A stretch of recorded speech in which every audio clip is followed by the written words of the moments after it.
사무엘하 4장 1절에서 12절까지의 말씀. 사울의 아들 이스보셋은 아브넬이 헤브론에서 죽었다 함을 듣고 손에 맥이 풀렸고 온 이스라엘이 놀라니라. 사울의 아들 이스보셋에게 군 지휘관 두 사람이 있으니 한 사람의 이름은 바하나요 한 사람의 이름은 레갑이라. 베냐민 족속 부에롯 사람 림몬의 아들들이더라.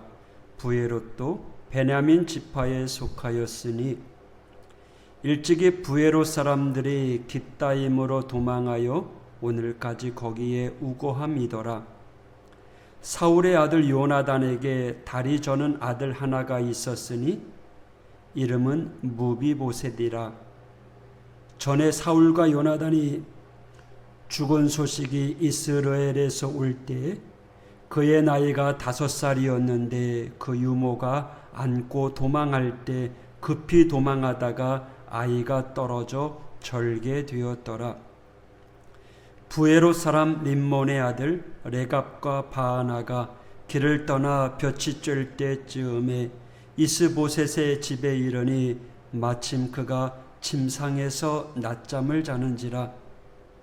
레갑과 그의 형제 바하나가 밀을 가지러 온 채하고 집 가운데로 들어가서 그의 배를 찌르고 도망하였더라. 그들이 집에 들어가니 이스보셋이 침실에서 침상 위에 누워 있는지라. 그를 쳐 죽이고 목을 베어 그의 머리를 가지고 밤새도록 아라바 길로 가 헤브론에 이르러 다윗 왕에게 이스보셋의 머리를 들이며 아뢰되 왕의 원수를 해하려 하던 원수 사울의 아들 이스보셋의 머리가 여기 있나이다. 여호와께서 오늘 우리 주 대신 왕의 원수를 사울과 그의 자손에게 갚으셨나이다 하니 다윗이 부에롯 사람 림몬의 아들 레갑과 그의 형제 바하나에게 대답하여 그들에게 이르되 내 생명을 여러 환난 가운데서 건지신 여호와께서 살아계심을 두고 맹세하노니 전에 사람이 내게 알리기를 보라 사울이 죽었다 하며 그가 좋은 소식을 전하는 줄로 생각하였어도 내가 그를 잡아 시글락에서 죽여서 그것을 그 소식을 전한 가품으로 삼았거든. 하물며 악인이 의인을 그의 집 침상 위에서 죽인 것이겠느냐. 그런즉 내가 악인의 피 흘린 죄를 너희에게 갚아서 너희를 이 땅에서 없이 하지 아니하겠느냐 하고 청년들에게 명령하매 곧 그들을 죽이고 수족을 베어 헤브론 목가에 매달고 이스보셋의 머리를 가져다가 헤브론에서 아브넬의 무덤에 매장하였더라. 아멘. 오늘 제목의 말씀은 인생의 목적이라고 잡았습니다. 사람은 각기 자기 자신의 목적을 위해 살아가는 존재들입니다. 목적 없이 그저 살아가는 것보다 자신의 가치와 진리를 향해 살아가는 자세, 긍정적인 삶의 모습이죠. 그러나 그 목적이 무엇인지 우리는 늘 점검해 봐야 됩니다. 우리의 삶의 목적이 죄악의 길로 또 악의 구렁텅이로 가는 목적이라면 유턴해서 방향 전환해서 되돌아와야죠. 사람들은 대부분 자신의 이익을 위해 살아갑니다. 자신의 이익을 우상처럼 섬기다가 자신의 목숨에 다하는 날 그 목숨과 함께 자신이 세워놓았던 자신이 쌓아놓았던 그 모든 일들이 공든탑으로 무너지는 인생이 될 수 있다는 거죠. 오늘 성경 말씀에 철저히 자신을 지키며 살아가고 있는 사람, 또 자기 자신을 위해 살아가고 있는 사람, 그러나 반면에 진리에 따라 믿음으로 지켜나가는 다윗의 모습과 대조적인 그러한 삶의 모습이 드러나고 있습니다. 아브넬이 죽었다라고 하는 소식을 들었을 때 이스라엘 진영에서는 특별히 이스보셋의 그 지역에서는 술렁이었습니다. 아브넬이 살았을 때도 다윗의 권세가 강했었는데 이제 아브넬이 죽게 되자 이스보셋의 진영은 이제 약해지게 된 거죠.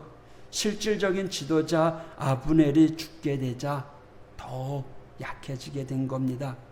이때 이스보셋 휘하의 두 장군이 반역을 꾀합니다.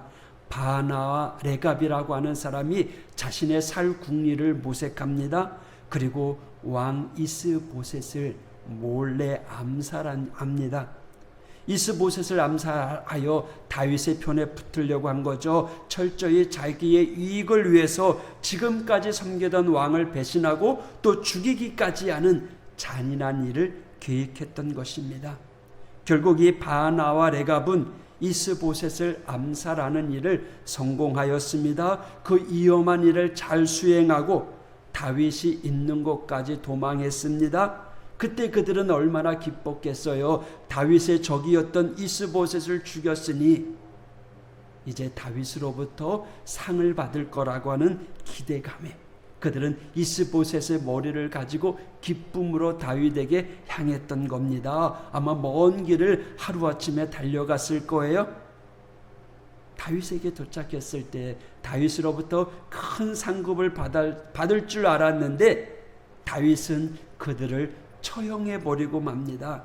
다윗이 그 앞에 바나와 레갑이 이스보셋의 머리를 들고 왔을 때 기뻐하기보다는 크게 분노합니다. 다윗에 대한 잘못을 파악한 거죠. 아마도 다윗이 자신의 이익을 탐하는 사람이었더라면 그들을 칭찬했을 거예요. 이제 피 흘리지 아니하고 쉽게 북쪽 이스라엘을 차지할 수 있었으니까요. 하지만 다윗은 그런 사람이 아니었어요. 그들처럼 자신의 이익을 위해 살아가는 것이 아니라 진리를 생각하고 하나님 편에 있었던 사람이에요. 물론 지금 이 상황에 이스보셋이 죽었다면 쉽게 이스라엘을 통일할 수 있었고 이 바나와 레갑은 공신일 거예요. 그러나 그들은 주군을 배신했어요. 비무장인 사람을 죽였어요. 신실하지도 못했고 거짓되었어요. 다윗은요, 자신을 위해 생각하는 것보다 진실을 더 먼저 생각하기에 그들을 처형합니다. 그리고 시체를 매달아 사람들에게 알립니다. 어쩌면 이 일 후에 다윗에게는 좀 악영향이 끼칠 수 있을 거예요. 그 누가 다윗을 위해서 희생하면서 그렇게 좋은 일을 자신의 일들을 할 수 있었겠어요. 누가 다윗의 편에 서려고 했겠어요. 앞으로도 쉽게 승리를 얻을 수 있는 일 없었을 거예요. 하지만 다윗은 흔들리지 않았어요. 다윗은 손해를 무릅썼어요. 그것이 바른 길이기 때문입니다. 그리고 이런 다윗은요, 결국 성공의 원동력이 되었습니다. 거짓의 세상에서 진리를 행한다는 것 손해가 될 때가 많습니다. 그러나 결과적으로 손해가 되지 않아요. 왜요? 하나님께서 보존해 주세요. 하나님께서 갚아주세요. 하나님께서 오히려 더 채워주셔요. 그래서 성공의 길을 갈 수 있습니다. 오늘날 많은 사람들이 바나와 레갑처럼 살아가고 있어요. 현실에 부딪히면 진리보다는 자신의 이익을 더욱 추구하며 살아가고 있어요. 지금 대선을 앞두고 대선 후보자들이 당의 이익을 위해서가 아니라 자신의 이익을 위해서 상대방을 비하하고 넘어뜨리려고 하는 일들을 우리는 얼마나 많이 방송을 통해서 봅니까? 자신의 이익을 위해서 상대방을 깔아내리는 그러한 사람이 아니라 우리는 진리 편에 서서 하나님이 기뻐하는 삶을 살아가는 인생의 목적을 하나님 편에 서는 우리 믿음의 성도가 되어야 될 줄 믿습니다. 자신 편에 서면, 자신을 위해 살면 쉽게 넘어집니다. 쉽게 상처받습니다. 그러나 겸손하게 낮아지고 좀 희생하면서 말씀 의지하면서 진리 편에 서면 그 누구도 쓰러뜨릴 수 없습니다. 왜요? 능력이 하나님께서 우리와 함께 하시기 때문에 그렇습니다. 오늘 하루도요, 저와 여러분 하나님의 말씀 붙잡고 살아가는 이 하루가 되길 원합니다. 오늘 하루도요, 우리가 살아가는 순간순간 주님을 찬양하며 살아가는 우리 믿음의 성도가 되길 원합니다. 나 호흡 있는 동안에 주를 찬양하리라. 나 호흡 있는 동안에 이 하루도 감사하며 살아가리라. 할렐루야. 우리의 인생의 목적이 하나님을 찬양하며 감사하며 살아가는 축복의 성도들 되시기를 원합니다. 기도하겠습니다. 하나님 아버지 감사합니다. 오늘도 나 자신을 위해 우리의 인생을 쌓아가는 것이 아니라 진리 위에 말씀 위에 하나님을 찬양하며 감사하며 살아가는 복된 하루가 될 수 있도록 하나님 동행하여 주시옵소서. 주님의 능력의 팔로 저희들을 붙잡아 주시옵소서. 예수님 이름으로 간구하며 기도하였습니다. 아멘.